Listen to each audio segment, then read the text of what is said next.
మనం కొద్ది సమయం దేవుని పరిశుద్ధ వాక్య ధ్యానములోనికి వెళ్దాం. పేతురు రాసిన మొదటి పత్రిక 4వ అధ్యాయము 12వ వచనాన్ని మనం చదువుకుందాం.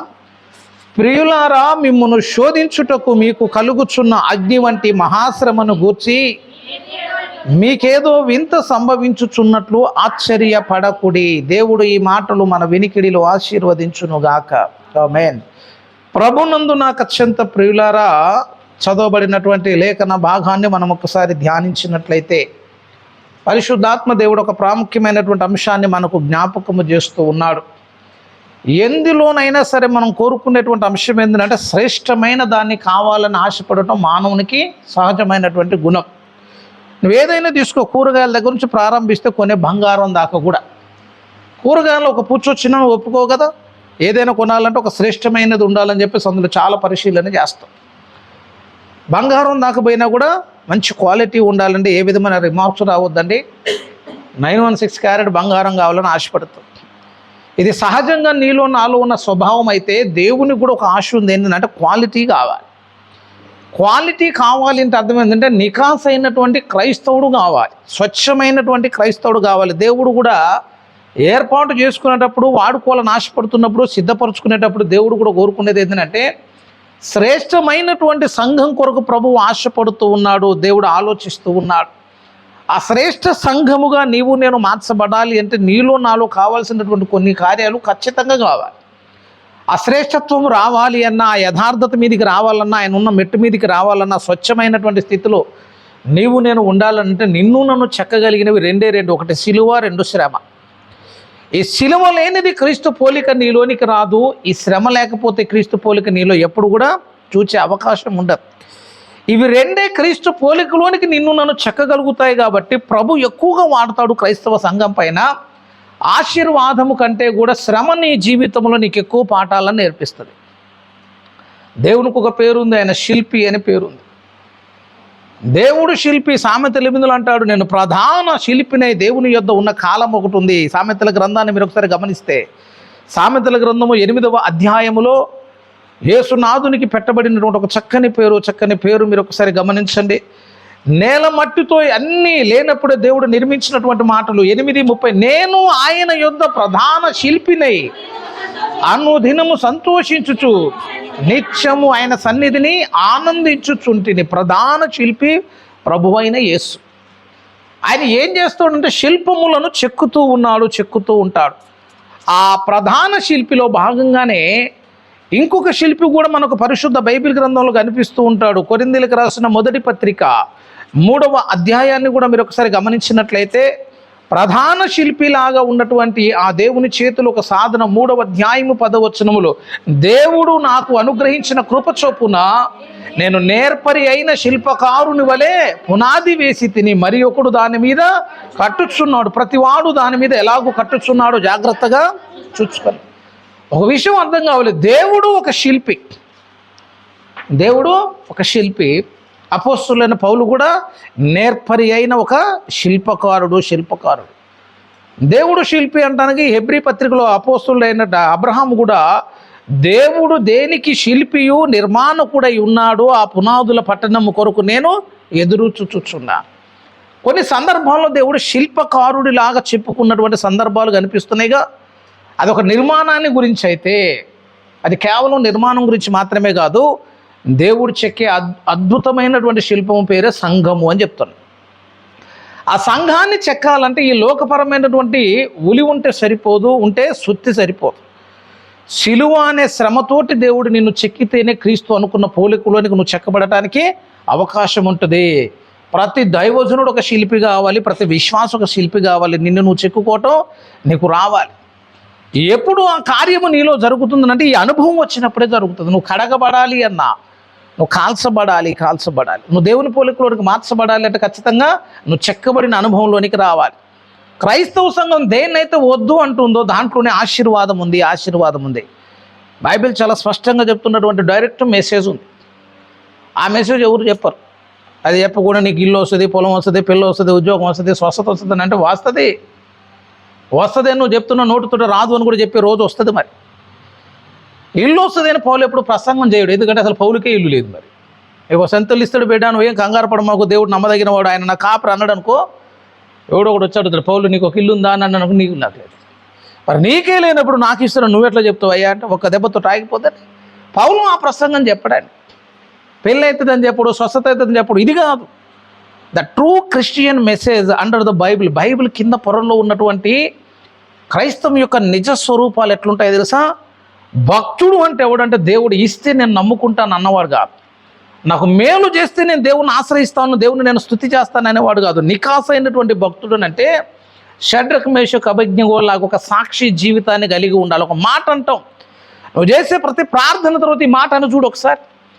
మండుచున్న వేడిమి గల యజ్ఞగుండములో నుంచి మా దేవుడు రక్షించుటకు సమర్థుడు రాజా, ఒకవేళ రక్షించకపోయినా నేను ఆ ప్రతిమకు మ్రొక్కను అన్నాడు. అంతే. ఇంకా నువ్వు చేసే ప్రార్థన అంతటికి ఇదే పద్ధతిలో ఉండాలి. ఒకటి అనుకో తప్పులేదు, ఒకటి ఆశించు తప్పులేదు, ఒకటి కావాలని కోరుకో తప్పులేదు, కానీ దాని తర్వాత పులి స్టాప్ పెట్టద్దు, కామ పెట్టి ఒక మాట అనాలి, ప్రభువా నేను అనుకున్నది జరగకపోయినా కూడా నా భక్తి జీవితం మారదయ్యా, నేను అనుకున్నది జరగకపోయినా కూడా నీ మార్గంలో నడువుట నేను విడిచిపెట్టనని చెప్పేసి ప్రార్థనను ముగించావా, నువ్వు అద్భుతం చూడగలుగుతావు. అంతే.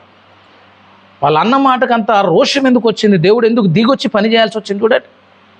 మీరు గమనించండి, బైబిల్ అంతట్లో దేవుడు శ్రమలోకి దిగి వచ్చిన సందర్భం అది ఒక్కటే కనబడుతుంది. కరెక్ట్గా దిగి మధ్యలోకి వచ్చి ఆ ముగ్గురు మధ్యలో వానికి కనబడిపోయింది అటు నెబుకద్నెజరుకి.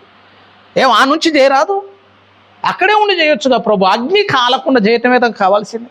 వాళ్ళకు అగ్ని తాకొద్దు, వాళ్ళకు ప్రమాదం రావద్దు, వాళ్ళు బయటికి రావాలి, రాజు మనసు మార్చు. లేదు బిడ్డ అట్లా కాదు, ఇది చేయాల్సింది, నేనే దిగెళ్ళాలి. ఎందుకు నువ్వు దిగి రావాల్సిన పరిస్థితి వచ్చింది?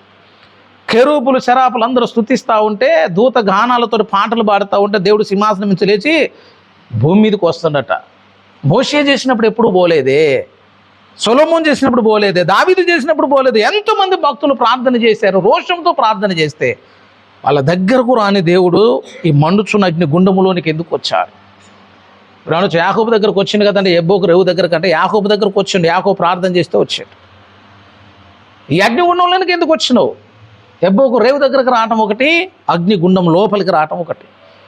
ఎందుకు వచ్చినావు ప్రభు అంటే వాళ్ళు చివరి ఒక మాట అన్నారయ్యా, దాంతో నా హృదయం ఏమైపోయింది, కరిగిపోయింది. అసలు రక్షించకపోయినా నేను పట్టుకుంటా అన్నాడు. చూసావు, ఆ మాటను దాటి దేవుడు ఉండలేకపోయింది అసలు. అంతే. మన ప్రార్థనలు ఎట్టుంటే నువ్వు ఇస్తేనే అంటావు.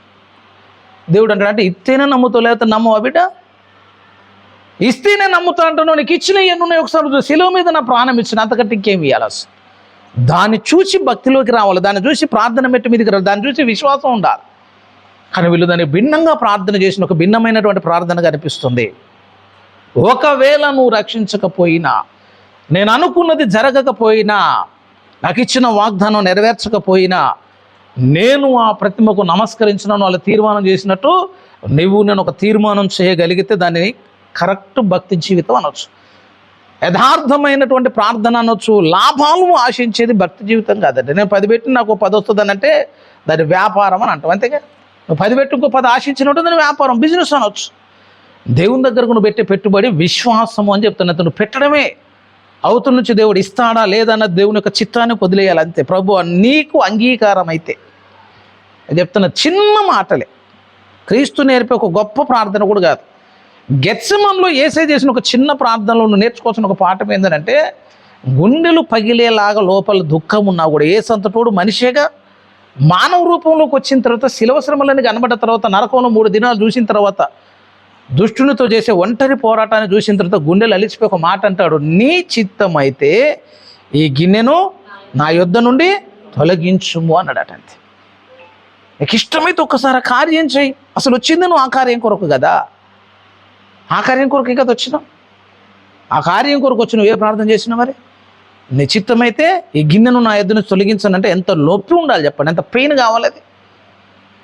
అట్లా అన్నవాడు మళ్ళీ ఒక మాట అంటాడు, నా చిత్తము కాదు నీ చిత్తమే సిద్ధించునుగాక. అది ముగింపు ప్రార్థన. గెత్సెమన్లో నువ్వు చేసే ప్రార్థన అట్లా ఉండాలి. నువ్వు ముందు ఏదైనా చెప్పుకో, ఎన్ని ప్రార్థన చేయి, కానీ లాస్ట్కి ఏమల్లంటే నా చిత్తము కాదు నీ చిత్తమే సిద్ధించునుగాక. నేను 100 అనుకుంటున్నా, కానీ నేను అనుకున్న 100 కాదు ప్రభువా, నువ్వు అనుకున్న ఒక్కటి నా జీవితంలో జరగాలి. నువ్వు అనుకున్నది ఇందులో లేకపోతే, ఇది నాకు రాకపోయినా కూడా నా భక్తి మారదు అన్నదే గెత్సెమనే ప్రార్థన. అది గెత్సెమనే ప్రార్థనకు అంత ప్రభావం ఎందుకు వచ్చిందనంటే స్వచిత్తమును చంపుకోవడం గెత్సెమనే ప్రార్థన, దేవుని చిత్తానికి అప్పగించుకోవడం గెత్సెమనే ప్రార్థన, దేవుణ్ణి మహిమపరచడం గెత్సెమనే ప్రార్థన. ఇది చక్కని ప్రార్థన చేశాడు చూడండి. షడ్రక్ మేషకులు అభిజ్ఞోగులు చేసినట్టుంది ఆ ప్రార్థన. మరి నీ ప్రార్థన ఎట్లుంటుంది? ఎంతసేపు మనం ఇయ్యి అనుడే. సామెతల్లో ఒకటి ఉంటుంది, జలగకు ఇమ్ము ఇమ్ము అని ఇద్దరు కూతుర్లు గలరు అని బతుకు మొత్తం అడుగుతూనే ఉండి. ఇక ఒక్క రోజన్న మోకరించి ప్రభు అసలు నేను నీకేమి ఇవ్వాలని అనుకుంటున్నావు, నేను కూడా నీకు ఒకటి ఇద్దాం అనుకుంటున్నాను అయ్యా, ఏం అడుగుతావు అని ఒక్కసారి అని అడిగిన దాఖలాలు ఉంటాయని ఉండవు. నువ్వు ఏ మెట్టు మీదకి వచ్చినప్పుడు అంటే ఎదిగిన మెట్టు మీదకి వచ్చినోడు ఒక మాట అనగలుగుతాడు, ప్రభువా నేను నీకేమి ఇవ్వటం నీకు ఇష్టమో చెప్పు, నేను నీకు అది ఇస్తాను అని అంటే దేవుడు నిన్ను అడిగేవి కూడా కొన్ని ఉన్నాయని చెప్తాను. అంతే. ఒకే ఒక్క ప్రార్థన దేవుడు చేస్తే నువ్వు సమాధానం ఇవ్వాలి. ఇప్పటివరకు మనం చేసే ప్రార్థనలు ఉంటాయి, దేవుడు ఇచ్చే ఉంటాయి కదా. దేవుడు ఒక ప్రార్థన చేస్తుంటాడు, నేటికి నెరవేరని ప్రార్థన. దేవుడు ఒక ప్రార్థన చేస్తున్న అంత్యకాలం దాకా నెరవేరని ప్రార్థన. ఏంటి ప్రార్థన అంటే ఆయన రక్తము చేత కడగబడ్డ వాళ్ళందరూ కూడా ఒక్క తాటి మీదికి రావాలి అన్నది దేవుని ఒక ప్రార్థన ఉందని మీరు ఒకసారి గమనించండి. యోహాను సువార్త మీరు ఒకసారి గమనిస్తే దేవుని ప్రార్థన అంశాలు అందులో మనకు కనిపిస్తాయి. 17వ అధ్యాయము యోహాను సువార్త 17వ అధ్యాయాన్ని మీరు ఒకసారి గమనించినట్లయితే 20-21 నీవు నన్ను పంపితివని లోకము నమ్మునట్లు తండ్రి నా యందు నీవును నీ యందు నేనును ఉన్నలాగన వారందరూ మన యందు ఏకమై ఉండవలనని వారి కొరకు మాత్రము నేను ప్రార్థించుటలేదు, వారి వాక్యము వలన నా యందు విశ్వాసం ఉంచు వారందరూ వారి కొరకు అది ప్రార్థన చేస్తున్నట్టు. మనందరము ఏకమై ఉండాలి అని దేవుడు ప్రార్థన చేస్తున్నాడు. అంటే ఇప్పుడు ఆమె నన్ను ఎవరు అనాలి? మరి నువ్వు నేను అనాలి. ప్రభువా నేను కలిసి ఉంటాను నువ్వు అంటే అప్పుడు ఆ ప్రార్థనకు ఉత్తరం ఇచ్చినట్లు లెక్క. ఆయన యందు విశ్వాసం ఉంచు వారందరూ ఏకమై ఉండాలి అన్నది దేవుని యొక్క ప్రార్థన. మనస్సులు మారి అంత్యకాలం వచ్చినప్పుడు సంఘమంతా ఒక తాటి మీదకి వచ్చినప్పుడు ఆ ప్రార్థనకు సమాధానం దొరుకుతుంది. అక్కడికి పోతుంది ప్రార్థన. అంటే అట్లా ఉండాలి, స్వార్థము లేకుండా చేసే ఒక ప్రార్థన దినం కావాలి. నువ్వు ఏది చేసినా కూడా ఒకటి ఆశించకుండా మోకాలు ఎత్తనవండి, గుండెలు బాదుకొని ఏడ్చిన దినం ఉంటుంది, కానీ అందులో ఖచ్చితంగా నీకంటూ ఒక ప్రయోజనం ఉండాలంటావు. అట్లా కాకుండానే ఇతరుల కొరకు నువ్వు చేసినటువంటి ఆ యథార్థమైన ప్రార్థన దేవుడు చూస్తే దాటిపోడు అని చెప్తున్నది. భక్తి అంటే అట్లా, ప్రార్థన అంటే అట్లా జీవితం ఉండాలి. ప్రార్థన జీవితం అటువంటి ప్రార్థన జీవితం రావాలి. షడ్రక్ మేషక్ అభిజ్ఞగోల్లాగా ఉండాలి. గెత్సెమనే అనుభవం ఉండాలి. అన్నిటికంటే ప్రాముఖ్యంగా పేతురు అంటాడు ఒక మాట, మీకు కలుగుచున్నటువంటి అగ్ని వంటి మహాశ్రమలను గూర్చి మీకేదో వింత సంభవించుచున్నట్లు మీరు ఆశ్చర్యపడకూడి అన్నాడంతే. నీ జీవితంలో నా జీవితంలో ఏలుబడి చేస్తూ నీ సమస్యలను చూసి నువ్వేమనుకుంటావు? శోధించబడుతున్నప్పుడు అని అనుకుంటున్నావు, అయ్యో దేవునికి వచ్చి నేను దూరం అయిపోతున్నట్టున్నాను అంటావు. శ్రమ వచ్చింది అంటే ఒకటి గుర్తుపెట్టుకోవాలి. ఏం గుర్తుపెట్టుకోవాలని అంటే రాబోతున్నటువంటి ఒక మహిమ కలిగిన స్థితిని కళ్ళ ముందు కనబడుతుంది. చూసే దృష్టి ఒకటి మారితే, ముందు వచ్చిన ఎర్ర సముద్రమే చూసావే అనుకో, ఎర్ర సముద్రం చూసుకుంటూ కూర్చోవటం కాదు. ఎర్ర సముద్రం అడ్డొచ్చింది, పెద్ద సమస్య వచ్చింది, నీ శక్తికి మించిన ప్రయాసం ఉంది, గొప్ప యుద్ధం ఉంది. కానీ మోషే అక్కడ ఒక చిన్న మాట అంటాడు, తన చెయ్యి పైకెత్తి సముద్రం వైపుకు చాప ఒక చిన్న ప్రార్థన చేసిందంతే. మోషే ప్రార్థన చేయనంత వరకే. అసలు ఇంకో మాట ఏముందో తెలుసా? ఒక అద్భుతమైన మాట నిర్గమాకాండంలో ఒకే ఒక చిన్న మాట ఉంది చూడండి. నిర్గమాకాండం మీరు ఒకసారి గమనిస్తే ముందు అంత పెద్ద సమస్య కనబడుతున్నప్పుడు, ముందు అంత పెద్ద సమస్య మన కళ్ళ ముందు ఏలుబడి చేస్తూ ఉన్నప్పుడు మోషే అంతటి వాడు ఒక చిన్న ప్రార్థన చేసినప్పుడు దేవుడు అంటాడు 14వ అధ్యాయము నిర్గమాకాండము 14వ అధ్యాయము 13 చూడండి. అందుకు మోషే భయపడకుడి, యెహోవా మీకు నేడు కలగజేయు రక్షణను మీరు ఊరిక నిలిచి ఉండి చూడుడి. నేడు చూచిన ఐగుప్తీయునికి మీదట మరి ఎన్నడూను చూడరు. యెహోవా మీ పక్షమున యుద్ధము చేయును, మీరు ఊరికయ్యే ఉండవలనని ప్రజలతో చెప్పాను అని అన్నాడు. అక్కడ దాకా అయిపోయి మోషే ఓదారుస్తున్నాడు, మోషే ధైర్యం చెప్పాడు, మోషే మాట్లాడాడు. ఇవన్నీ ఇశ్రాయేలీయులందరికీ చెప్పి మోషే అడుగుగానే దేవుడు అంటాడు, అంతలో యెహోవా మోషేతో నీవేళ నాకు మొరపెట్టుచున్నావు, సాగిపోవుడి అని ఇశ్రాయేలుతో అంటే ఏమంటాడు? ఇంతమంది శ్రమ, ముందు చూస్తేనేమో ఎర్ర సముద్రం వచ్చింది, వెనకేమో ఐగుప్తు సైన్యము ధరుముతుంది. మోషే ఇశ్రాయేలీయులందరూ భయపడుతుంటే దేవుడు అంటాడు, నీవేళ నాకు మొరపెట్టుచున్నావు అంటే మరి ఎవరికి మొరపెట్టాలి? మరి నీ కాబట్టి ఎవరికి చెప్పాలి? ఇక అంటే దేవుడు ఏమంటాను తెలుసా, నీవేళ నాకు మొరపెట్టుచున్నావు సాగిపోవుడి అని ఇశ్రాయేలుతో చెప్పమంటే సముద్రం మీద నుంచి ఎట్లా సాగిపోతావు? వెనకేమో సైన్యం వస్తుంది, ముందేమో సముద్రం ఉందంటే దేవుడు అంటాడు నాకెందుకు చెప్తున్నావు, ముందుకు పోవడానికి దారేడు ఉంది యేసయ్య అంటప్పుడు అక్కడున్న మాట, నీవు నీ కర్రను ఎత్తి ఆ సముద్రం వైపు చేయి చాపి దానిని పాయలుగా చేయము, అప్పుడు ఇశ్రాయేలులు సముద్రం మధ్యన ఆరిన నేల మీద. మోషే చేతిలో కర్ర ఉంది. దేవుడు అంటాడు ఊరికే నన్ను పిలవక మోషే, నాకెందుకు చెప్తున్నావు, నీకు ఒకటి ఇచ్చిన కదా, ఆ కర్రను పట్టుకో, సముద్రం వైపు చేయి చాపు, పాయలు చేసేయి. అవుతుందా ప్రభు అంటే అవుతుంది. ఆరిన నేల మీద నడిచేటట్టు. ఇప్పుడు దేవుడి దగ్గరకు వచ్చి కూడా నువ్వు నాకు అది లేదు ఇది లేదు అని అన్నావు అనుకో, దేవుడు అంటాడు నీవేళ నాకు మొరపెట్టుచున్నావు, నీకు ఒకటి ఇచ్చిన, ప్రార్థన ఇచ్చిన మొరపెట్టిగపో, ప్రార్థన ఉందిగా, పాయలైపోతుంది. దాన్ని పట్టుకొని పోవాలి. నాకెందుకు చెప్తున్నావు, ప్రతి శ్రమ చెప్పటం కాదు, నీకు ఎన్ని శ్రమలు వచ్చినా వాటి అన్నిటిని నువ్వు ఎక్కడ తీర్చుకోవచ్చట, ప్రార్థనా గదులు అవన్నీ తీరే చోటే ప్రార్థనా స్థలం కాబట్టి అక్కడికి నువ్వు వచ్చావా ఏమైపోతుందంటే అంత పెద్ద సమస్య కూడా నీకు సాల్వ్ అయిపోతుంది. ఎర్ర సముద్రం పాయలు అవ్వాలి అంటే ముందు నీ జీవితంలోకి ఎర్ర సముద్రం రావాలి. మనకి ఎర్ర సముద్రాలు వద్దు, కానీ పాయలు అయిపోయిన తర్వాత ఒడ్డును కూర్చొని పాటలు పాడతా అంటావు నువ్వు. వెనక కింద ఆ సమస్య ఉన్నప్పుడు ఏమేమి జరిగిందో తెలుసా? వాళ్ళందరూ 15వ అధ్యాయాన్ని చూడండి. 15వ అధ్యాయం అంతా కూడా ఎవరైనా బాగా సంగీతం వచ్చిన వాళ్ళు పాట కట్టుకుంటే బాగుంటుంది. అది 15 అంతా కూడా పాటే అసలు. అప్పుడు మోషేయు ఇశ్రాయేలీయులు యెహోవాను గూర్చి ఈ కీర్తన పాడిరి, యెహోవాను గూర్చి గానము చేసేది, ఆయన మిగులు అతిశయించి జయించెను, గుర్రమును దాని రౌతును ఆయన సముద్రంలో. అదంతా ఒక్కొక్క చరణం, అదంతా పాటే. అవతల ఒడ్డుకు రాగానే పాటలు పాడి తంబూరులతోటి వాయిద్యాలతోటి మిరియాము మోషే భక్తులందరూ కలిసి స్తుతి పాట పాడారు, దేవుని కీర్తించారు, గణపరిచారు, హెచ్చించారు. ఆ పాట నువ్వు పాడాలని ఆశ ఉంటే మరి నీ జీవితంలో ముందు ఒక ఎర్ర సముద్రం వస్తుంది, వెనక ఒక ఐగుప్తు సైన్యం ఉంటుంది, ప్రాణాల అరచేతులు పెట్టుకుని ఉండే కొన్ని దినాలు ఉంటాయి. అవన్నీ లేకుండా ఇప్పుడు ఏం కావాలంటే ఈ కీర్తన పాడతాను అంటూ 15 కీర్తన పాడాలంటే 14 అనుభవం కావద్దండి. ఆ శ్రమ వస్తుంది, కానీ ఆ శ్రమతో దేవుడు నీ జీవితంలో పాయలో చేసిన అనుభవంగా అనిపించాలి. కలుగుచున్న మహాశ్రమ ఒక వింత అంటాం చూసావు, ఏదో వింత దొరుకుతుంది మన లోపల చాలా ఆలోచనలు వస్తాయి. అని చెప్తాను, అసలు క్రైస్తవుడు జీవితం అంటేనే ఒక వింతలాగా నువ్వు ఉంటావట. కీర్తనల గ్రంథాన్ని ఒకసారి చూడండి, 71వ కీర్తన అనుకుంటా, 71లో పాపం దావీదు భక్తుడు ఒక మాట అంటాడంటే, దావీదు భక్తుడు 71 చూడండి, యెహోవా నేను నీ శరణు చూచి ఉన్నాను, నన్నెన్నడును సిగ్గుపడనీయకుము అని అన్నాడు కదా. దేవుణ్ణి ఆశ్రయించాడు, దేవుడి మీద ఆధారపడ్డాడు, గొప్పగా దేవుని గురించి మాట్లాడుతుంటే ఆ జనాలు అంటున్నారట, ఒక మాట అంటున్నారు 6లో, గర్భవాసి అయినది మొదలుకొని నీవే నాకు ప్రాపకుడవు అయి ఉంటివి, తల్లి గర్భము నుంచి ఉద్భవించిన వాడవు చేసిన వాడు నీవే, నిన్ను గూర్చి నీవే నిత్యము స్తుతి గానము చేయుదును. అది ఎట్లున్నావయ్యా దావీదంటే రాజులాగా లేడట ఆయన.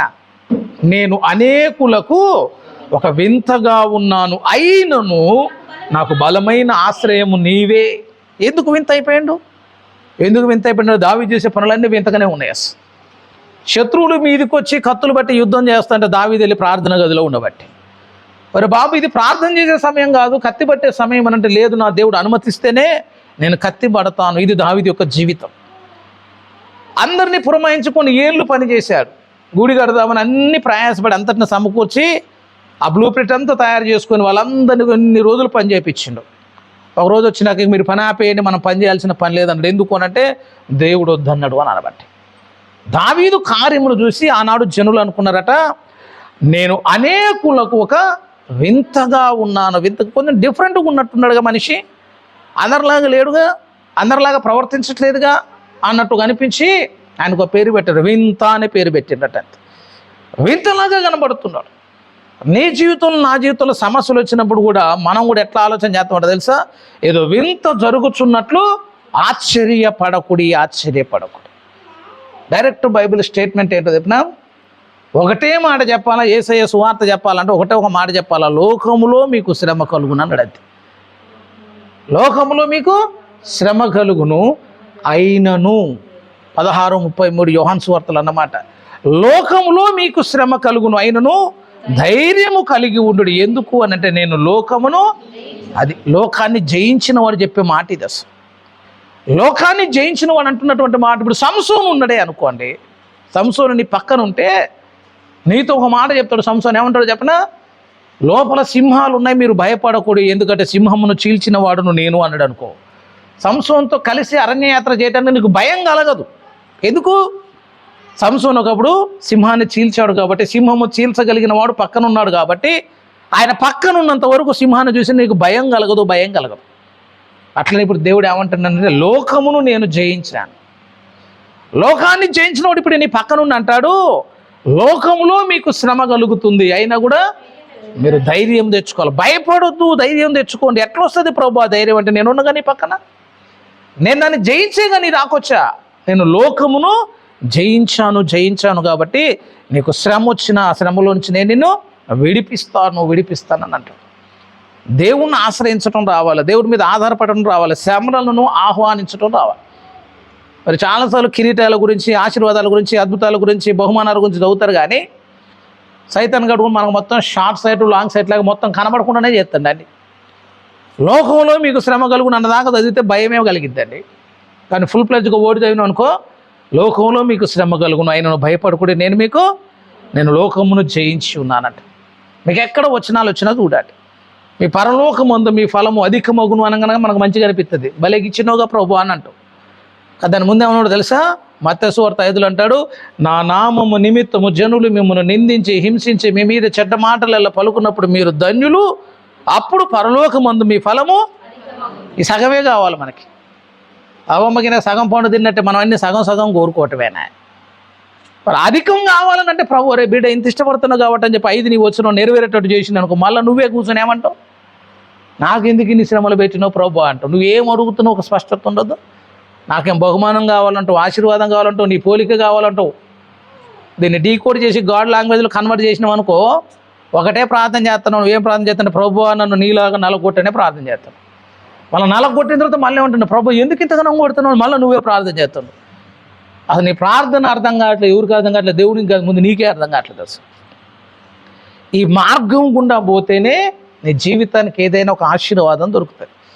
ఆ శ్రమ ఏం చేస్తుందంటే, క్రీస్తు యొక్క పోలిక నీ లోపలికి వచ్చేంత వరకు నిన్ను చెక్కుతూ ఉంటుంది. సిలువ చెక్కుతుంది, నిన్ను శ్రమ చెక్కుతుంది, చివరికి క్రీస్తు యొక్క పోలిక నీలో స్పష్టంగా కనబడేంత వరకు ఏలుబడి చేస్తుంది, పని చేస్తుంది.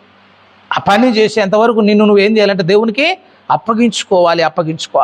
ఈ శ్రమలను బట్టి పౌలు అంటాడు, పౌలు కాలంలో, పేతురు కాలంలో భయంకరమైన శ్రమలు ఏలుబడి చేస్తుంటే సంఘాన్ని ఆదరించడానికి, సంఘాన్ని బలపరచడానికి పేతురు అన్నటువంటి మాట ఏంటంటే, మీరు శోధించబడుచున్నప్పుడు అసలు రాయబడినటువంటి పత్రికలకు ఉన్నటువంటి సామర్థ్యం చూడాలని ఎట్లా ఉన్నాయో తెలుసు అవి. మీరు ఒకసారి ఆ పత్రికలు గమనించినట్టయితే, పేతురు రాసిన పత్రిక గమనిస్తే, పేతురు రాసిన మొదటి పత్రికలో ఎవరికి అంటే ఇదంతా కూడా ఏర్పరచబడిన వారికి ఇందులో ఉన్నటువంటి మాట అంటాడు 12లో, శోధించుటకు మీకు కలుగుచున్న అగ్ని వంటి మహాశ్రమను గూర్చి మీకేదో వింత సంభవించుచున్నట్లు ఆ కాలపు పరిస్థితులు చెప్తున్నాడు. పేతురు ఉన్నటువంటి కాలములో పేతురు యొక్క సంఘానికి కలిగినటువంటి శ్రమలను గురించి మాట్లాడుతూ, మీకు ఇన్ని బాధలు ఉన్నాయని మీరు బాధపడొద్దు, మీకు ఏదో వింత దొరుకుతుందని ఆశ్చర్యపడకండి. ఎందుకు అంటే 13 అంటాడు, క్రీస్తు మహిమ బయలుపరచబడినప్పుడు మీరు మహా ఆనందంతో సంతోషించు నిమిత్తము అన్నాడు. అంతే. ఎందుకు ఈ శ్రమలను అంటే, ఆయన వచ్చినప్పుడు నీకు ఆనందం ఉండాలట. ఆయన వచ్చినప్పుడు నీకు ఆనందం కావాలనంటే ఆయన శ్రమలలో ముందు నీవు పాలివాడవు కావాలి. దేవుని యొక్క ప్లాన్ అర్థం కాదు. మన ప్రార్థన వెరైటీగా ఉంటుంది. దాంతో ఆశీర్వాదాలన్నీ మన జీవితంలో నుంచి కోల్పోతాం. దేవుడు శ్రమ గురించి మాట్లాడుతున్నాడు. ఆ కింద నీకు ఒక దీవెన కనిపిస్తుంది, కింద ఒక దీవెన కనబడుతుందా, పైన కానీ కింద కానీ మళ్ళా ఒక శ్రమ అనే అనుభవాన్ని దేవుడు నీకు నేర్పిస్తాడు. ఇవి రెండింటినీ కలిసిన దాన్నే నిజమైన క్రైస్తవ జీవితం అనాలి. కానీ నేను అన్నీ చేసుకుంటూ పోతా ప్రభు అని అనొద్దు. మొత్తం కలిసి రావాలి అని అంటే పరలోకమైన కొత్త చేతులతో కూర్చుంటేవాడు. వింతే ఎప్పుడు వింత అవుతుందంటే, వచ్చిన ఆ శ్రమను కూడా ఒక ఆశీర్వాదంలాగా నువ్వు చూడగలిగిన నాడు నీకు అది వింత అవుతుంది. నేను లోగడ కూడా చాలాసార్లు చెప్పినా, మళ్ళీ చెప్తున్న మాట ఏంటంటే, భక్తులందరూ శ్రమను చూచారు, ఆ శ్రమలో ఉన్న ఆశీర్వాదాన్ని చూశారు. చిన్న మాటే. హెబ్రీ పత్రిక 11 ఉందంటే, అతడు బహుమానముగా కలగబోవు, అతడు ప్రతిఫలముగా కలగబోవు బహుమానమునందు దృష్టి ఉంచి అని ఉందట. మనందరం ఇంత పెద్దగా చదువుకుంటున్నాం. హెబ్రీ పత్రికలో మోషే చేసిన గొప్ప కార్యము 11వ అధ్యాయాన్ని గమనిస్తే, 11వ అధ్యాయంలో మోషే పుట్టినప్పుడు అతని తల్లిదండ్రులు సుందరుడై ఉండుట చూచి విశ్వాసమును బట్టి రాజాజ్ఞకు భయపడక 3 మాసములు అతన్ని దాచిపెట్టిరి. పెద్దవాడైనప్పుడు విశ్వాసమును బట్టి ఐగుప్తు ధనము కంటే క్రీస్తు విషయమైన నింద గొప్ప భాగ్యమని ఎంచుకొని అల్పకాలము పాపభోగము అనుభవించుట కంటే దేవుని ప్రజలతో శ్రమ అనుభవించుట మేలని యోచించి ఫరో కుమార్తె యొక్క కుమారుడని అనిపించుకున్నట్టు ఒప్పుకొనలేదు. అక్కడ ఉన్నది అసలు, అక్కడ నాకే తెలుసు నీకు నాకు. ఫరో కుమార్తె యొక్క కుమారుడు అనిపించుకోవటం అంటే రాజు అవ్వటమే. ఐగుప్తు రాజు అనిపించటం కంటే దేవుని ప్రజలతో శ్రమ, ఐగుప్తు సింహాసనం, అరణ్య యాత్ర. సింహాసనం వద్ద మోషే అంటే నాకు సింహాసనం వద్దు, అరణ్యం ఉంటే సరిపోద్ది. ఈ ఊర్లో దాసుడికి ఎందుకు, పనులకు ఎందుకు, కాపరికి ఎందుకు, ఆమెకు కుమారులాగా ఉండరాదు, రాజ్యమంతా నీ చేతులకు వస్తుంది కదా అంటే అనిపించుకోవటానికి ఒప్పుకోలేదు. ఏలయనగా అతడు ప్రతిఫలముగా కలగబోవు బహుమానమందు ఇది చూడు, నీకొచ్చే ప్రతి దాని తర్వాత ఒక మాటను ప్రతిఫలముగా కలగబోవు బహుమానాన్ని మోషే చూశాడు. కాబట్టే ఆ పైన ఉన్నటువంటి సింహాసనాన్ని చూశాడు, పైన ఉన్నటువంటి ఆధిక్యతను చూశాడు, ఘనతను చూశాడు. కాబట్టి ఏమంటాడో తెలుసా, నాకు ఈ సింహాసనం వద్దులే, నాకు ఈ ఐగుప్తు వద్దులే, ఇవ కుమారుడు అని చెప్పుకోలే నేను అంటే మనందరం అనుకుంటున్నాం ఎంత పిచ్చోడురా. నీ తెలివి నా తెలివి ఎట్టుంటుంది చెప్పండి. ఇప్పుడు నువ్వు నేను ఏమనుకుంటా, అసలు నేను ఫరో కుమార్తె అయితే చక్క సింహాసనం మీద కూర్చుని తెల్లారి ఐగుప్తులు అందరూ వదిలిపెట్టేటోనని అనేటోడు. ఈజీ కాదు. ఫరో తర్వాత రాజు అయితే పంపించాల్సింది ఎవడండి? ఇప్పుడు ఫరోని పంపించాలిగా. ఫరోనే మోషేనా ఆడ కూర్చొని చక్కగా ఒక నెల రోజులు ఉండరాదు, సంవత్సరం ఉండరా, తర్వాత ఇస్రాయేల్ అందరూ పంపించేసి ఈజీ టాస్క్ మోషే. ఆ మాత్రం కూడా తెలివి లేదు కదా అని అనుకుంటావు నువ్వు. లేదు మరి బాబు, ఆ సింహాసనం మీద కూర్చుంటే పైన కూడా పోతుంది నాయన, అది చూడట్లే నువ్వు. ఈడున్న ఐగుప్తు సింహాసనం చూస్తున్నావు, అతడు ప్రతిఫలముగా కలగబో బహుమానాన్ని చూసాడు. ఒకసారి పైకి చూస్తే విశ్వసింహాసనంగా కనబడుతుంది అడిగేసి. అంత పెద్దదాన్ని నేను వదులుకొనయ్యా, ప్రతిఫలముగా కలగబో బహుమానాన్ని చూశాను కాబట్టి నాకు అదే కావాలని నన్ను పట్టేసి. చిన్నపిల్లలకి ఎప్పుడైనా సరే ఒక చిన్నది ఒకటి పెద్దదే, చిన్న శాఖలు చూపినా టక్కన గుంజుకుంటాడు. దాన్ని కూడా ఒకసారి తీసుకుని మళ్ళీ ఒకటి పెద్దది ఒకటి చిన్నది పెరిగి మళ్ళీ ఏం తీసుకుంటాడు, పెద్దదే తీసుకుంటాడు. మోషే కూడా తెలివిగల్లుడు కూడా పెద్ద సింహాసనం ఏందో చూసుకుని పెద్దదే కావాలనుకున్నాడు. అసలు అది కావాలి అంటే ముందు ఇక్కడ నువ్వు అరణ్యంలో 40 సంవత్సరాలు ఉండాలన్నాడు. ఉంటా. ఈ ప్రజలతో శ్రమ పడాలన్నాడు, పడతా. వాళ్ళు నిన్ను దూషిస్తారన్నాడు, అయినా బాధలేదో, రాళ్లతో కొడతాడు, అయినా బాధలే అనుకో. అసలు ఇవన్నిటికీ నువ్వు ఎందుకు ఒప్పుకుంటున్నావు అంటే కలగబోతున్న బహుమానాన్ని చూచానయ్య, అది ఎంత మహిమగుందో నాకే తెలుసు అంటాడు. అంతే. అంత గొప్పది కనబడుతున్న తర్వాత భూమి మీద ఈ అనుభవించడం పెద్దగా కష్టం అనిపించలే. పౌలు విజయ రహస్యం కూడా అదే. దృశ్యమైన వాటిని చూడక అదృశ్యమైన వాటిని నిదానించి చూచుచున్నాము అన్నాడు. అంతే. దృశ్యమైనవి చూడట్లే, కనిపించే డబ్బులు కాదు, బంగారం కాదు, వెండి బంగారాలు, భూ సంబంధమైన విషయాలు కాదు. ఈ దృశ్యమైనవి కాదు, అదృశ్యమైనవి కొన్ని ఉన్నాయి. ఆ అదృశ్యమైనవి కనిపించిన తర్వాత ఏమైపోతుందంటే ఈ దృశ్యమైన వాటిపైన ఆశ చచ్చిపోతుంది అంటాడు. అది భక్తి జీవితం అంటే. ఆ పద్ధతి రావాలి. నువ్వు శ్రమనే చూస్తున్నావు కదా, ఆ శ్రమలో నువ్వు నలిగిపోయిన తర్వాత దేవుడు అందులో ఇచ్చే ఒక ఆశీర్వాదం ఉంటుంది చూసావు. ఆ ఆశీర్వాదాన్ని చూసినప్పుడు నువ్వు ఏమనుకుంటావనంటే భలే శ్రమ పెట్టినావు ప్రభు అంటావు. అంతే. భలేగా ఆశీర్వదించినావు కాదు, ఈ ఆశీర్వాదం కొరకే కదా నా జీవితంలో నువ్వు ఇంత కష్టపెట్టినావు అని చెప్పేసి దేవుని నువ్వు స్తుతించే ఒక మంచి శుభదినం వస్తుంది. గుండెలు బాదుకొని దేవుని సన్నిధిలో ఏడ్చి కష్టం నుంచి విడిపించమని ప్రార్థన చేసినావు కదా, అదే నోటితోటి నువ్వు అంటావు, నన్ను ఇంతగా నలగగొట్టినందుకు నువ్వు వందనాలు అని చెప్పి ఒక మంచి దినాన్ని వచ్చేటట్టు దేవుడు చేస్తాడు. కొన్ని పాఠాలు నేర్పటానికి, నిన్ను ప్రార్థనా పరుని చేయటానికి, నిన్ను క్రీస్తు పోలికలోనికి మార్చడానికి, నిన్ను కొత్త చెక్కటానికే దేవుడు చేసేటువంటి కార్యాలు కానీ ఇంకా వేరే దేనికి కాదు. అసలు వేరే ఉండవు. మనకు అవి రావాలన్నట్టు ఉత్తగా మనం చెప్తే పొందుకోలేమండి. మీకు ఎప్పుడైనా వీలైతే డేవిడ్ విల్కర్సన్ గారి జీవిత చరిత్ర చదవండి. డేవిడ్ విల్కర్సన్ గారు అంటే ఆయన మామూలుడు గారు. మనకేం ఒక తాగుబోతుని మార్చాలంటే కింద మీద పడుతున్నాం. ఇక మనం ఒక స్టేట్మెంట్ ఇచ్చేస్తాం, ఇంకా మారాడు అంటాం కదా, మానవ నైజం అది. తాగే అలవాటు నువ్వు ఎవడు మార్చలేడు సార్. అందులో కొంతమంది భార్యలు ఇచ్చే స్టేట్మెంట్ ఉంటుంది, ఇక మా ఆయన మారాడు అంటాడు, డైరెక్ట్ స్టేట్మెంట్ అనమాట. ఇక దాన్ని మనం కాదనలే. విల్కన్ గారి సేవ ఎక్కడ జరిగిందో తెలుసా? డేవిడ్ విల్కన్ గారి సేవలో ఉన్న సంఘం ఎవరు అంటే ఒక్కొక్కడు ఒక్కొక్క సాక్ష్యం చెప్తారు. వాడు ఎవడంటే అందరూ కూడా డ్రగ్గిస్టులు ఉంటారు. అందులో డ్రగ్స్కి ఎడిక్ట్ అయ్యి సమాజం చేత వెలివేయబడ్డ వాళ్ళందరూ, దేనికి పనికి రానుకున్న వాళ్ళందరికి పోయి ఈయన సువార్త చెప్పి సంఘాన్ని కట్టాడు. డాన్స్ ఉంటారు చూసావు, ముఠాలో పెద్ద పెద్ద హత్యలు చేసి కింద ఒక 100 మందిని ఏర్పాటు చేసుకుని గొడవలకు పురమాయించేటోళ్ళు చూసావు. అట్లాంటి డాన్స్కు ఈయన సువార్త చెప్పాడు. ఆయన దగ్గర ఉన్న సంఘం అంతా ఏదో అంటే దొంగలు, హంతకులు, హత్య చేసేవారు, చిన్న తరువులో డ్రగ్స్కి ఎడిక్ట్ అయిన వాళ్ళు, వీళ్ళందరితో ఒక సంఘాన్ని కట్టుకున్నాడు ఆయన. మారతాడంటే డ్రగ్ ఉన్నోడు మారతాడా కదా? మందు తాగేటోడు మారతాడంటేనే కింద మీద పడుతున్నాడు. డ్రగ్ ఎడిక్ట్ అయినోడు అయితే సత్తడిగా మందు పెట్టలేదు అనుకో, ఆ టయానికి కూడా మందు రావద్దు, వాడు కూడా పీక కోసుకోమన్నా కోసుకుంటాడు, అంత ఎడిక్ట్ అయి ఉంటాడు. వాళ్ళ మధ్యలోనికి వెళ్ళి సేవ చేసి ఒక ముఠా నాయకుడు వానికి పోయి సువార్త చెప్పిండట, నిక్కీ క్రూజ్ అనేటోడికి. గత టైం ఇస్తే నిక్కీ క్రూజ్ దగ్గర పోయి, నిక్కీ క్రూజ్ దేవుడు నిన్ను ప్రేమించుతున్నాడు అని చెప్పిండట.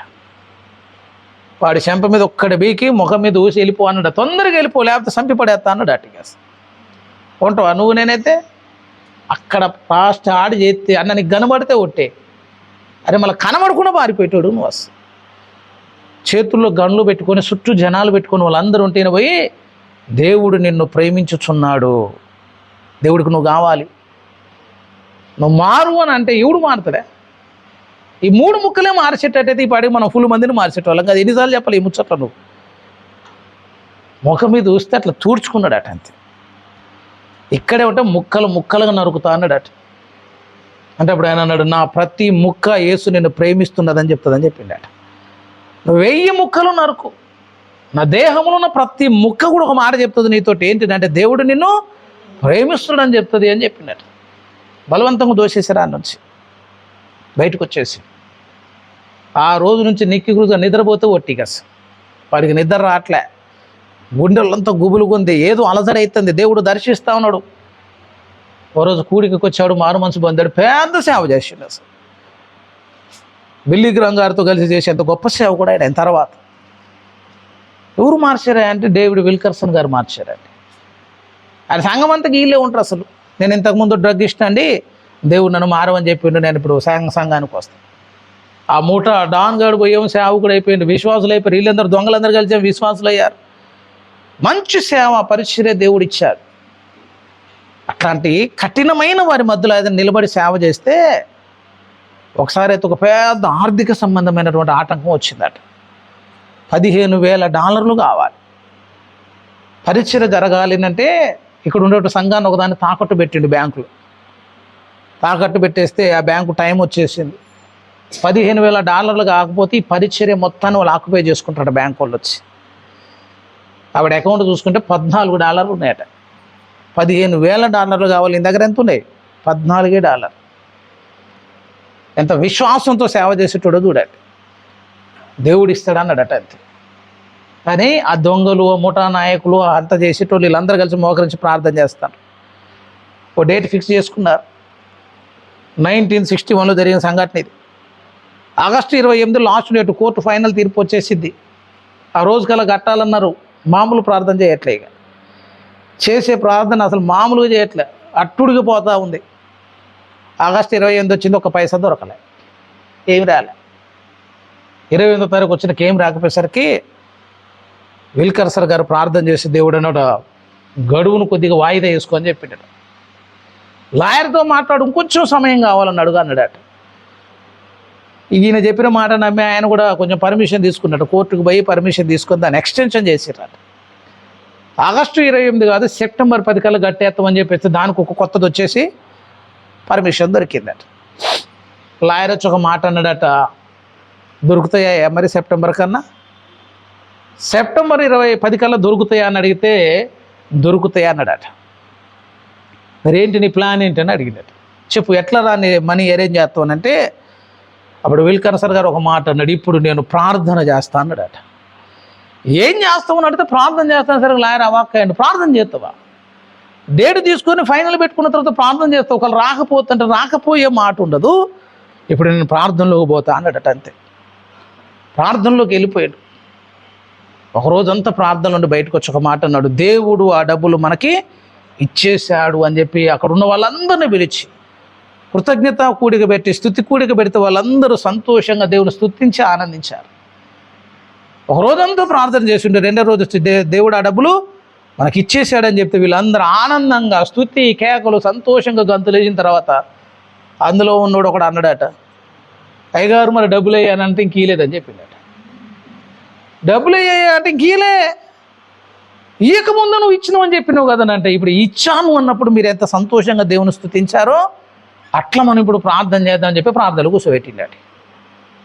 కూర్చోబెడితే అది సెప్టెంబర్ వచ్చింది, 1 అయిపోయింది, 2 అయిపోయింది, 8 వచ్చింది, 9 వచ్చింది, 10 వచ్చింది. 9 నైటు 10 పొద్దున్నా కూడా డబ్బులు రాలే పాపం. ఆయన కూడిగా పెట్టుకున్నప్పుడు ఏం జరిగింది తెలుసా, 2500 మంది మారు మనసు పొందారు ఈ ప్రేయర్లలోనే. 2500 మంది అవనస్తులు వచ్చి మేము 12 మంది వచ్చి మేము సేవ చేస్తామన్నారట. ఇవన్నీ బాగానే జరుగుతున్నాయి, అసలు డబ్బులు రాలేదు కదా అని వీళ్ళందరూ ఆలోచనలోనే ఉన్నారు. మోకరించి పెనుగులాడి ప్రార్థన చేసి కన్నీళ్లు గార్చి దేవుణ్ణి అడుగుతున్నప్పుడు ఆ 10వ తారీఖు సెప్టెంబర్ 10వ తారీఖు పొద్దున 10 గంటలకు వచ్చింది ఒక లెటర్. 10 గంటలకు లెటర్ వచ్చి ఒకసారి తీసి చూస్తే దాని మీద అక్షరాలు ఉండేటంతే. $15,000 సింగిల్ చెక్, ఒకటే చెక్కు $15,000. ఆ చెక్కును ఒకసారి అందరికి చూపించి ఇట్లా పంపించింది అంతే. ఒకసారి చూడండి, దేవుడు చేస్తున్న కార్యములను చూడండి అన్నసరిగా వాళ్ళందరూ దాని అట్లా అందరూ ఒకసారి తడివి చూసి మళ్ళీ ఇక్కడికి పంపించారట. మళ్ళీ విల్కర్సన్ గారి దగ్గరకు వచ్చేసరికి చెక్ అంతా తడిచి మడతలు పడి ఉన్నదట. ఎందుకు చెప్పనా, చేసిన ప్రార్థనకు సమాధానం వచ్చిందన్న ఒక కృతజ్ఞత. అంతమంది చేతులు తాకింది. నిజంగా దేవుడు అద్భుతాలు చేస్తాడని కల్లారా దాన్ని చూసి నిజంగా విల్కర్సన్ గారు నమ్ముకున్న దేవుడు గొప్పోడని చెప్పేసి ఇంకా విశ్వాసంలో అందరూ కూడా బలపరచబడ్డారు. అది దేవుని కార్యాలు చూడటం అంటే. ఆ ఉద్యమం రావాలన్నా, ఆ ప్రభావం చూడాలన్నా, ఎరికో లాంటి ఒక గోడ రాకపోతే నువ్వు వినవని చెప్తున్నా. ఎరికో లాంటిది లేకపోతే నువ్వు చెక్కబడలేవు. నువ్వు చెక్కాలి అంటే ఖచ్చితంగా ఒక ఎర్ర సముద్రం వస్తుంది, తర్వాత ఎరికో వస్తుంది, తర్వాత క్షామం కలిగిన ఒక స్థలం వస్తుంది, అన్ని రకాలుగా విరక్తి కలిగే స్థితులు వస్తాయి, నువ్వు తట్టుకోలేని సమస్యలు వస్తాయి, నువ్వు భరించలేని భారాలు వస్తాయి. ఇవన్నీ ప్రేమతో దేవుడు నీ పైన పెట్టిన కాడి అని నువ్వు నమ్మగలిగితే నువ్వు అందులో ఉన్న ఆశీర్వాదాన్ని దేవుడు చూపించడానికి దేవుడు కూడా ఇష్టపడతాడు. అంతే.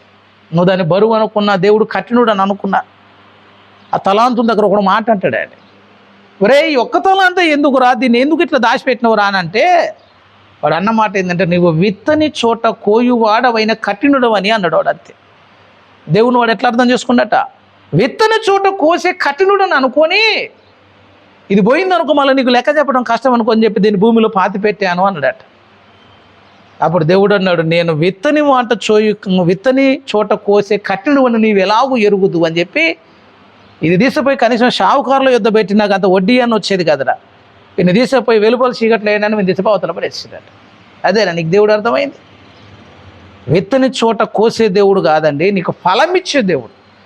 ఇవన్నీ ఒక ఉద్దేశంతో చేస్తున్నాడని నీకు అర్థమైతే, ఆయన ప్లాన్ నీకు అర్థం అవ్వగలిగితే నువ్వు ప్రతిదాన్ని కూడా హార్ట్ఫుల్గా అంగీకరించగలుగుతావు, అంటే ఆహ్వానించగలుగుతావు, రమ్మని పిలవగలుగుతావు. అంటాడు. ఒక మాట నమ్మాలిగా, బైబిల్ అయితే నమ్మాలిగా. బైబిల్ నమ్మినోడు భక్తుడు అవుతాడు. బైబిల్ నమ్మిన కాబట్టి భక్సింగ్ గారు ఆయన ఏదైనా అందులో ఉన్నది ఒక నమ్ము, గుడ్డిగా నమ్ము. రోమా 8:28 నమ్ము, దేవుణ్ణి ప్రేమించు వారికి అనగా ఆయన సంకల్పం చొప్పున పిలువబడిన వారికి మేలు కలుగుట కదా. రౌండప్ చేసుకో, ఇక అంతే, ఏదైనా జరగని రౌండప్ చేయి. అది నాకు మేలే అని నువ్వు నమ్మగలిగితే మేలు కలుగుటకు సమస్తము సమకూర్చబడి జరుగుతుంది, సమకూర్చబడి ఉంటుంది. అంతే. ఏదో ఒక ఆశీర్వాదం నీ జీవితంలోకి రావాలి కాబట్టే ఈ కార్యము దేవుడు నీ జీవితంలో జరిగిస్తాడని నువ్వు నమ్మితే నీకు జరిగిన ప్రతీది కూడా నీ మేలు కొరకేను నువ్వు నమ్మాలంటే. అది నీకు అనిపించకపోవచ్చు, ఇప్పుడు అట్లా కనపడట్లేగా, నీకు అది ఇప్పుడు మేలులాగా కనిపించకపోయినా రేపు న్యాయపీఠం ముందుకు పోయినాక నువ్వు ఖచ్చితంగా ఒక మాట అనగలుగుతావు, పలానా వాడు నా జీవితంలో భర్తగా రావటం నాకు ఇచ్చిన ఆశీర్వాదం, పలానా పిల్లలే నా జీవితంలోకి నువ్వు అనుమతించడం నాకు ఆశీర్వాదం, అది 2 ఆడపిల్లలు ఇవ్వటం నాకు దీవెన, నాకు అసలు గర్భఫలమే లేకపోవటం నువ్వు ఇచ్చే దీవెన. ఇది పరలోకంలో రేపు స్తుతి చెప్పే విధానం అని చెప్తాడు. అట్లా కూడా ఇప్పుడు ఇక్కడంతా మనం వేదనేగా, అయ్యో నాకు ఉద్యోగం లేదని అంటాం, అయ్యో ఇట్లాంటి భర్త దొరికిందని అంటావు, ఛాన్స్ ఉండి మార్చుకునే స్కోప్ ఉంటే ఏమంటే మార్చి పడేస్తానంటావుగా.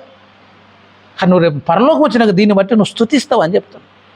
నిజంగా నాకు అట్లాంటి కుటుంబాన్ని ఇచ్చినందుకు వందనాలే. ఆ ఊబిగుండా నడిపించావు, అంధకారంలో నడిపించావు, గాఢంధకారంలో ఉంచావు, నిద్రలేని రాత్రులు ఇచ్చావు, కన్నీరు గాచే స్థితులు ఇచ్చావు, వీటన్నిటిని బట్టి నేను నిన్ను స్తుతిస్తున్నవే లేకపోతే నేను నీ పోలికలోనికి వచ్చేవాడిని కాదు అని నువ్వు చెప్పగలిగే రోజు ఒకటి వస్తుందని చెప్తాను.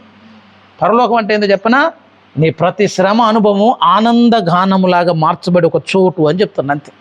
ఇప్పుడు దేన్నైతే నువ్వు అసహించుకున్నావో, దేన్నైతే ద్వేషించావో, ఏదైతే వద్దని పెనుగులు ఆడుతున్నావో, వీటన్నిటిని బట్టి రేపు ఆ న్యాయపీఠ ముందు నిలబడిన తర్వాత దేవుని పాదాలు పట్టుకుని బతివులు ఆడుతుంటావు. నువ్వు నిజంగా నన్ను ఎంత ప్రేమించకపోతే ఇంత మంచి జీవితాన్ని నాకు ఇచ్చినావు ప్రభువా, నువ్వు ఘనపరుస్తావు. క్రీస్తు మహిమతో ఈ లోకానికి వచ్చినప్పుడు ఆయన ఆనందములు, ఆయన సంతోషములు మీరు పాలివారగు నిమిత్తము ఈ శ్రమ అనే అనుభవాలు దేవుడు నన్ను కొంతకాలం నడిపిస్తాడు అంతే. అందులో ఎంతగా నువ్వు నలిగిపోతావో అంత పరిమళ భరితంగా నీ జీవితాన్ని దేవుడు మార్చేస్తాడు. గంధపు చెట్టుకు ఒక దెబ్బ పడాల, పడితేనే అందులో ఉన్న సువాసన బయటకు వస్తుంది. చెట్టు లాగానే ఉందానికి ఉపయోగం ఏముంది? ఇక దానికి కొంచెం అరగదీయొద్దు, సీతేనే సువాసన వస్తుంది. నువ్వే ఒక గంధపు చెట్టు కానీ గొడ్డలు దెబ్బ తగలట్లే, అది ఒక దెబ్బ ఎత్తాడు అంతే. ఆ పరిమళాలు పరలోకం దాకా వ్యాపించేటట్టు దేవుడు కూడా కృప చూపిస్తాడు కూడా. ఆశ్చర్యపడొద్దు అంటారు. ఏదో ఆశ్చర్యపడొద్దు. వర్షాకాలం వర్షం వచ్చేదానికి ఆశ్చర్యం అయితే మొత్తం వింత చూసినట్టు చూస్తావు. బయటికి పోయి భలే పడుతుందిగా వర్షం అనవు. ఎండాకాలం ఎండ వచ్చినా ఆశ్చర్యం లేదు, చలికాలం చలి పెట్టినా ఆశ్చర్యం లేదు. క్రైస్తవుడు శ్రమ పడుతున్నా ఆశ్చర్యపడొద్దు. ఎందుకనంటే అసలు నువ్వు ఉన్నదే శ్రమలో, నువ్వు ఉండాల్సిందే శ్రమలో, నేను పిలిచిందే శ్రమకి. ఆయన పక్షమున కొరింది కొలసీ పత్రిక చూడండి ఒకసారి. కొలసీ పత్రిక అసలు పిలిచిన పిలిపే అది కాదండి. కొలసీలకు రాసిన పత్రిక మొదటి అధ్యాయములోనే చివరి మాట చెప్తున్నా. కొలసీలకు రాసిన పత్రిక మొదటి అధ్యాయము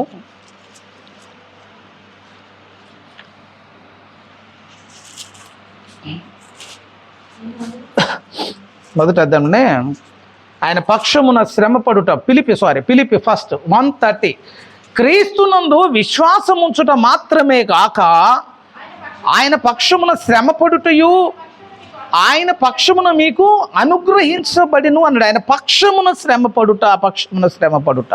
ఇప్పుడు కొలసీలో కూడా ఇంకొక మాట చూస్తే, కొలసీలో పౌలు కూడా అంటాడు ఒక చక్కని మాట 24:1 ఇప్పుడు మీ కొరకు నేను అనుభవించుచున్న శ్రమల యందు సంతోషించుచు సంఘమును ఆయన శరీరము కొరకు క్రీస్తు పడిన పాటలలో పొదువైన వాటి యందు నా వంతు నా శరీరమందు అది అట్లుంటాయి వాక్యాలు మొత్తం. అంటే ఇప్పుడు 30 చూసి మనం చూపిస్తా అట్లాంటి. ఆయన పక్షమున శ్రమ పడుట మహా ఆనందము. యాకోబు పత్రిక మొదటి అధ్యాయం చదవాలన్న ధైర్యం ఉండాలన్నమాట. 1 చూడండి, 1-2లో నా సహోదరులారా మీ విశ్వాసమునకు కలుగు పరీక్ష ఓర్పును పెట్టించునని ఎరిగి మీరు నానా విధములైన శోధనలో పడినప్పుడు అది మహా ఆనందమని. అది చదువుకుంటా పోతే ఏముంది, ఒకసారి ఆగి ఏం చదివినా ఒకసారి చూసుకో. మీరు నానా విధమైన శోధనలో పడినప్పుడు అది మహా ఆనందమని ఎంచుకొనుడి. దేన్ని ఆనందంగా ఎంచుకోవాలో తెలిసి ఉండాల. ఎందులో ఆశీర్వాదం ఉందో చూడగలగాలి. ఏది నీకు దీవెనో తెలవాలి. చెప్తున్నా, నువ్వు అడిగిందల్లా నువ్వు పొందుకున్నప్పుడు నువ్వు శాపగ్రస్తమైన జీవితాన్ని అనుభవించే స్థితే అది. అడిగిందల్లా ఇచ్చుడు కాదు. నువ్వు అడిగిన దాంట్లో కొన్నే దేవుడు నీకు అనుగ్రహిస్తూ ఉంటాడు, కొన్ని ఆపేస్తూ ఉంటాడు. అది అనుకోకుండా నీ జీవితంలో కొన్ని నువ్వు ఇష్టం లేని కార్యాలు నీ జీవితంలో జరుగుతూ ఉంటాయి. అవన్నీ దేనికేనంటే పరలోకములో నీవు అత్యధిక సంతోషము పొందినట్లు అంటాడు అంతే. అంటే భూమి మీద ఉన్నంత వరకు చేయటానికి ప్రార్థన ఉంది, కాల్చడానికి కన్నీరు ఉన్నాయి, చేసుకో. ఇక నువ్వు అంతకంటే ఎక్కువే మార్చలేవు కదా. దాంట్లో ఒకటి అడుగు, ప్రతిఫలముగా కలగబోయే బహుమానాన్ని నువ్వు ఒక్కసారి చూసినవా? ఇక చూస్తే ఇక నీకంటే ఘోరంగా చేసే ప్రార్థన పోటీ ఎవడుండడు. ఇక ఏ భక్తుడైనా కానీ దినకరన్ గారు ఉన్నారుగా, దినకరన్ గారు పరలోకం అంతా చూసి వచ్చింది. డీజే దినకరన్ గారికి దేవుడు పరలోక దర్శనాన్ని చూపెట్టింది కాబట్టి బతుకులు ఎన్ని శ్రమలు వచ్చినా వాటన్నిటిని తట్టుకుని నిలవబడగలిగింది. అసలు దినకరన్ గారికి కూతురు అంటే చాలా ఇష్టం. ఆ కూతురు చనిపోయింది, యాక్సిడెంట్లో చనిపోతే ఒకనొక రోజు వస్తే అసలు సేవ ఎందుకు, ఇదంతటిని వదిలిపెడదామన్న ఆలోచన దాకా వెళ్ళిపోయింది. అప్పటికే చాలా అద్భుతాలు చేసి దేవుడు బలంగా వాడుకున్న సాక్ష్యం ఉంది. కానీ చాలా ఇష్టమైనటువంటి బిడ్డను కోల్పోయాడు. చూసేటోళ్ళు అందరూ అంటారు, ఎంతమందికి స్వస్థత ఇచ్చినా నీ జీవితంలో ఒక లోటు ఉందిగా, నీ బిడ్డను కాపాడుకోలేకపోయినావు అని అందరూ ఎద్దేవా చేస్తా అంటే తట్టుకోలేనటువంటి స్థితి. ఆ రోజు దేవుని సన్నిధిలో ప్రార్థన చేసి అడిగినాడు, ప్రభు ఎందుకు ఈ శ్రమ? అప్పుడు దేవుడు మాట్లాడిన మాట ఒక మాట మాట్లాడాడు, నీకు ఒక్క కూతురు ఉంది, ఆ ఒక్క కూతురు చచ్చిపోతున్నావు, ఇంత బాధపడుతున్నావు కదా, ఇట్లాంటి కూతుర్లు కుమార్తెలు నా కొరకు ఉండాల్సిన వాళ్ళు రోజు లక్షల మందిలో చచ్చిపోతూ ఉన్నారు. నా గుండె ఎంత వేదన పడుతుందో నీకు అర్థమైందా అని అన్నాడటండి. ఒక బిడ్డ పోయిందని సంవత్సరాల తరబడి కూర్చొని ఏడుస్తున్నావు. ఒక బిడ్డ పోయిందనేగా. నాకు ఇట్లాంటి వాళ్ళు కొన్ని కోట్ల మంది చచ్చిపోతారు, నా బిడ్డలు రేపు అగ్నిగుండానికి పోతున్నారు, నా హృదయం ఎంత గాయపడుతుంది. అప్పుడు అన్నాడు, ఏం చేయమంటావు ప్రభువా? సేవ చేయి, నశించిపోతున్నవాడిని రక్షించు. నీకు గుర్తొచ్చినప్పుడల్లా నా బాధను ఒకసారి జ్ఞాపకం చేసుకో. నా బాధతో పోలిస్తే నీ బాధ అసలు ఒక బాధే కాదనంటే దాన్ని దిగమింగుకున్నాడు. ఇక తర్వాత నేర్పుతాడు దేవుడు కొన్ని పాఠాలు నేర్పడానికి, నేను చెక్కటానికి, నేను బలపరచడానికి, నేను పురికొల్పటానికి. వీటన్నిటిని బట్టి దేవుడు చేసే ఉన్నతమైనటువంటి కార్యాలు నీకు అర్థం కావు. కాబట్టి ఒక్క మాట అనాలా, నా తలంపులు దేవుని తలంపులు ఒకటి కావద్దు. నీ తలంపులు విస్తారం ఆయన. ఆయన చేసే ప్రతి తలంపు కూడా ఆశీర్వాదం కొరకే. ఆయన నేను ఉన్నతమైన మెట్టు మీదకి తీసుకొని పోవటానికి. కాబట్టి దేవుణ్ణి బట్టి ధైర్యపడదాం. ప్రతిఫలంగా కలగబో బహుమానం ముందు దృష్టి ఉంచుదాం. దేవుడు నిన్ను దీవించునుగాక. రండి మనం ప్రార్థన చేసుకుందాం.